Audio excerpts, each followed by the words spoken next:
done. Is that good? Does that feel good? Oh, that feels so good. Yes, that feels good. Got my dirty floor where I've drug everything out here. Good morning. It is Thursday morning. It is December 8th. I was supposed to have to go back to jury duty because the case actually went over to a third day, even though it was only scheduled for 2. But since I was an alternate, I was able to beg off because I hope sometime between 2 and 6 p.m. today, my new washer and dryer are going to be delivered and set up, and my new gas stove is going to be delivered. The stove won't get done today because the installer for that is a separate entity, and I called and told him what time it was coming and said, look, if you need to reschedule this because it's late, I understand. So hopefully by the end of next week I will have all those new things in and hooked up. Right now I'm in my laundry room putting away the last of the laundry that I'm going through here.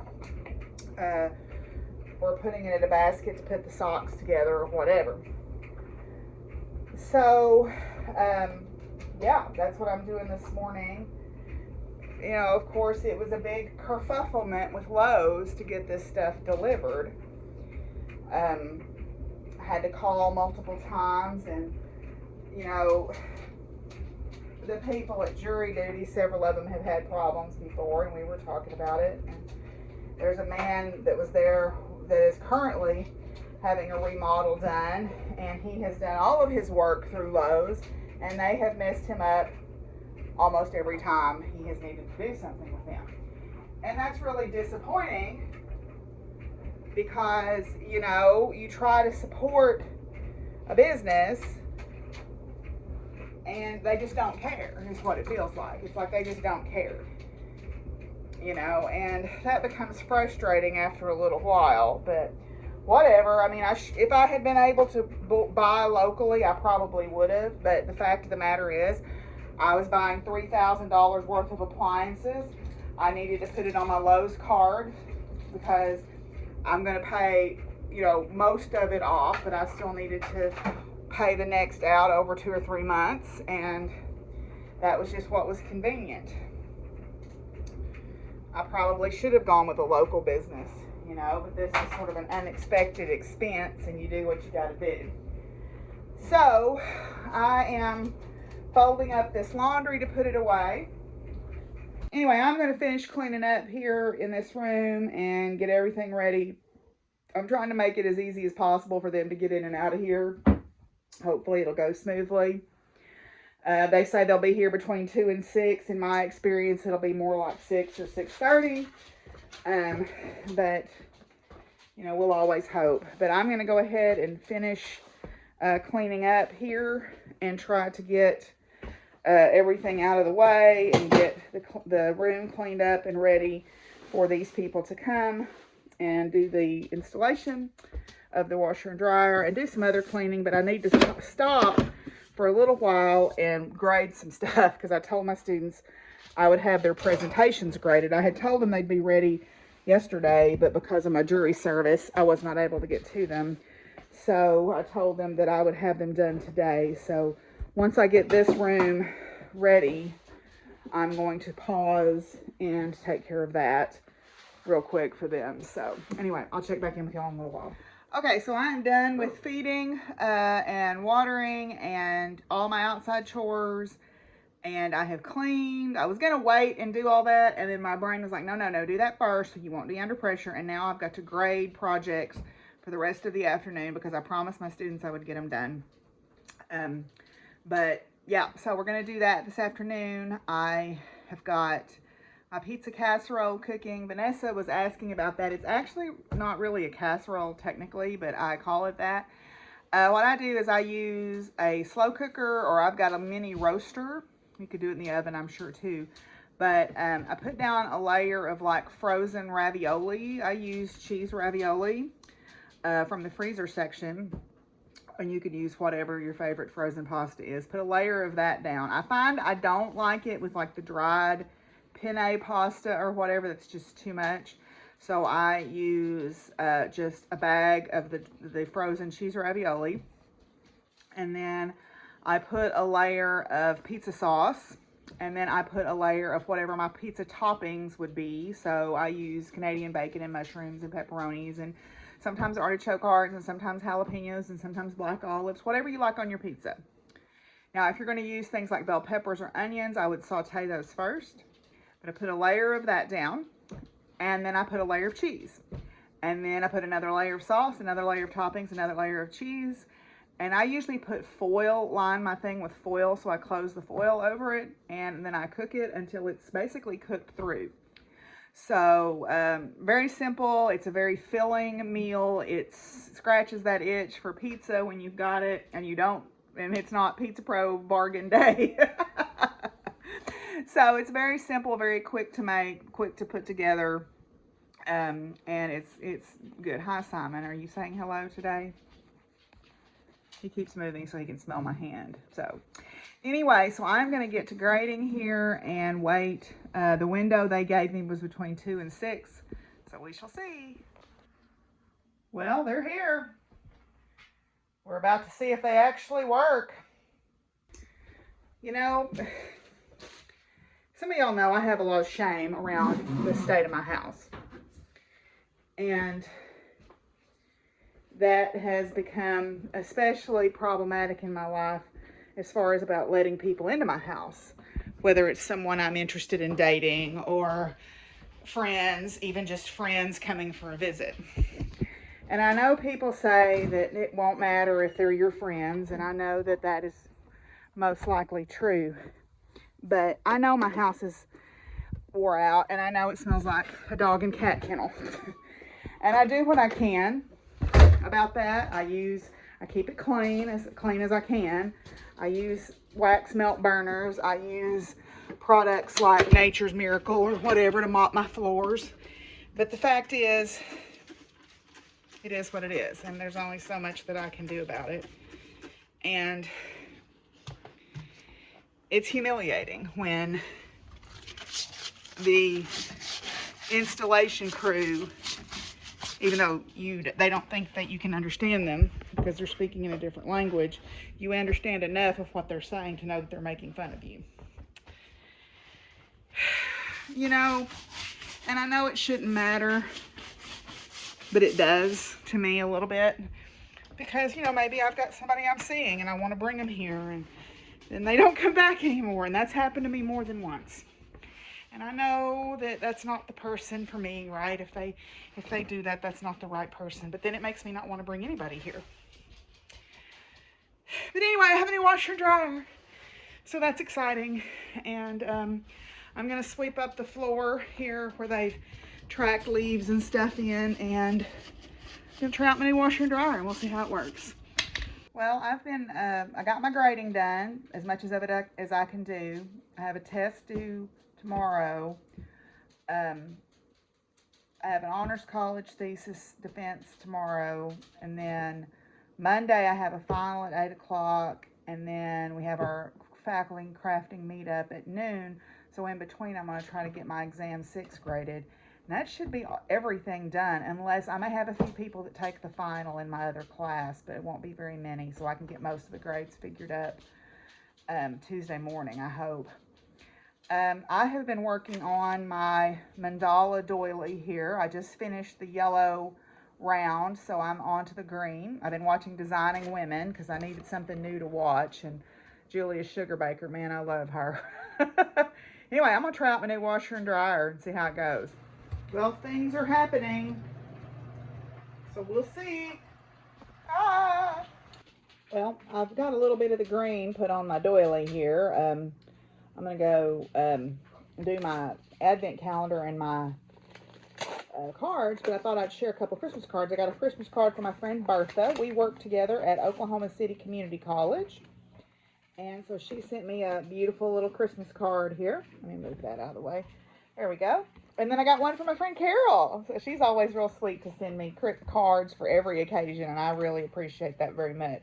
My mom used to send me cards all the time, and I think I mentioned that to Carol at one point, so she's sweet enough to send me cards all the time. So There's a beautiful Christmas card too. So I will have to put up my card holder and get my cards hung up now that I've got a few going here. Fizzy. So let's go get Fizzy out of the way and go open our advent calendar today. Okay, so let's get caught up on our advent calendar here with our Breyer horses. Let's see what we've got today. Oh, we've got some square bales today. Square bales? I guess for if you have to keep a horse up and feed it. Oh, lovely. Today we've got, looks like a saddlebred. So that's a saddlebred or maybe a Tennessee Walker. It looks like a saddlebred with the tail set. And he's not doing a running walk. Appears to be, well, I would call it a dun. No, it's not a dun. It doesn't have the dun stripe down the back.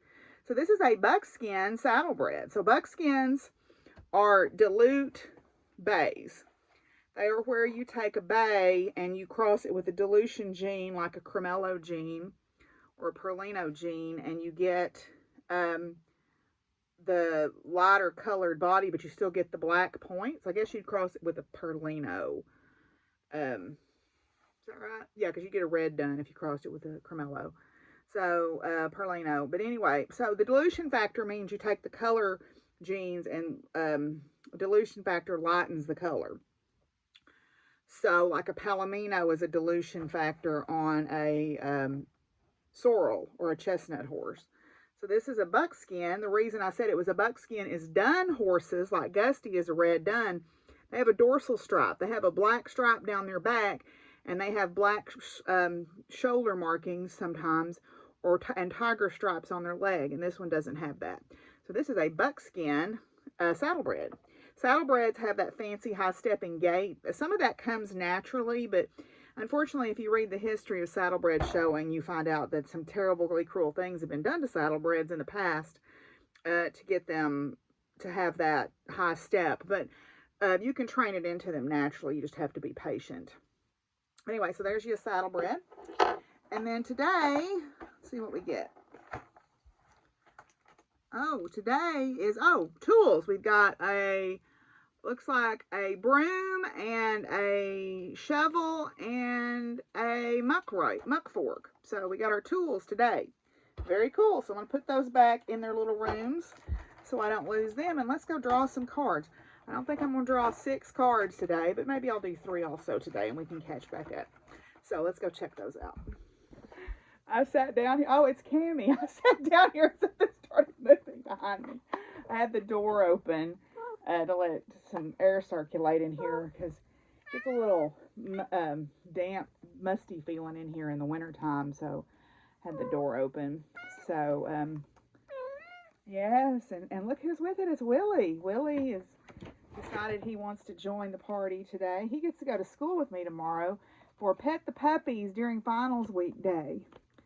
So, okay, so I'm going to pick out 3 today out of the Roar Oracle by M.J. Cullinan. So let's see, who are we starting with today? Okay, so we're starting with Patsy Takamoto Mink, born in 1927, died in 2002, first woman of color and first Asian American woman to be elected to Congress. From Patsy, it was easy enough to vote right and be consistently with the majority, but it is easy enough to vote right and be more okay, let me try that again. It is easy enough to vote right and be consistently with the majority, but it is more often important to be ahead of the majority, and this means being willing to cut the first furrow in the ground and to stand alone for a while if necessary. Patsy brings a message of standing up for what's right, even if it's not the popular thing to do. You may be expected to go with the flow and not make waves. However, your voice is important, and your opposition may, in the end, make things better for all. So, yeah, so speaking up, and it can be difficult to do sometimes because maybe we're in a position where we might be threatened, or our job might be threatened, or our livelihood might be threatened. And, when I was being interviewed for jury duty, for jury selection, they asked me what my opinion of law enforcement was. And I said, well, I'm neutral. I said, I think there are some great cops. I think they put their lives on the line for public safety. And around here, for the most part, they're good. But I think, as we all know, there have been some pretty glaring examples of abuse of power. And so my opinion is neutral. I think just because anyone in a position of authority, whether it's a law enforcement officer or a politician or a religious leader or a scout leader or a coach, it doesn't matter. They are not above being questioned and brought under examination and critique. Um, I'm not saying that we need to just assume they're all bad either, but we have to be honest about there are problems in systems of power that need to be addressed because they are harming people, and we need to talk about that. So anyway, so the next one is Pamela Coleman Smith. Pamela Coleman Smith, born 1878, died 1951, was a British writer, artist, occultist, and probably best known for developing the Rider-Waite-Smith Tarot deck. Not only a talented artist, she was also a founder of the magazine The Green Sheaf. However, after 13 issues, she became discouraged by the lack of financial success and turned the Green Sheaf into a publishing company. The Green Sheaf, SHEAF, for those of you who can't understand my drawl, press, and published novels, poems, and other stories, particularly from women writers. For those of us who enjoy and have been inspired by the Rider-Waite-Smith deck, we have William Butler Yeats to thank. His introduction of the Hermetic Order of the Golden Dawn led Pamela to meet Arthur Edward Waite. When Pamela arrives in a reading, consider your network. Are you building strong connections with those who share your interest? Perhaps a chance meeting as a result of a party or group gathering may end up changing your life. If you have been looking for a new job or a new relationship, you may benefit from calling on Pamela to help you find a bridge that will bring a connection. So awesome. Alrighty, then our last one that we're going to do today is Octavia Butler. Octavia E. Butler, born 1947, died 2006, was a writer known for blending science fiction with African spiritualism and is the recipient of multiple Hugo and Nebula Awards. And those are awards for writers of science fiction. Octavia was also the first science fiction writer to win the MacArthur Fellowship. From Octavia, I didn't like seeing her go through back doors. If my mother hadn't put up with all those humiliations, I wouldn't have eaten very well or lived very comfortably. So I wanted to write a novel that would make others feel the history, the pain, and the fear that black people have had to live through in order to endure. When you need help finding inspiration, call on Octavia. She will show you that it is not too far away. Octavia may appear when you are experiencing a creative block. Her message is to write about what you know, what is familiar to you. Use your past as your launch pad and allow the ideas to expand from a central, simple place of understanding. There is always room to grow, but you must have a seed to start with. So, very cool. All right. I did not know about Octavia Butler. So, I think that's where I'm going to end it for tonight. I am, like I said, I'm taking Willie with me to campus tomorrow. I've got to stop and get chicken wire at the co-op in the morning. And I've got an honors thesis defense in the morning. And, yeah, so got a little bit going on tomorrow, and then Saturday is the Enchanted Market that I'm going to go to and watch my friends Krista and Lewis play, and then Sunday is the wreath party, yay! So, yeah, so I will check back in with you guys tomorrow now that we're back on track, and I'll see y'all soon. Bye!